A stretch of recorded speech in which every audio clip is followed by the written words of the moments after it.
আসসালামু আলাইকুম ওরহমতুল্লাহ বারাকাতু। কথাগুলো শুনে যাবেন। আমরা দু চোখে যা কিছু দেখি বা না দেখি সব কিছুই মাকলুত। মাকলুত কিছুই করতে পারে না একমাত্র আল্লাহ ছাড়া।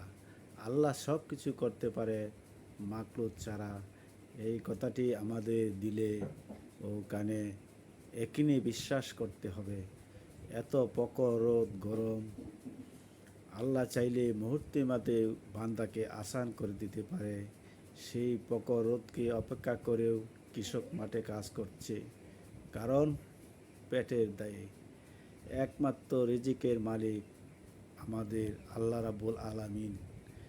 উনিই আমাদের রিজিকের ফয়সালা করে দিবেন।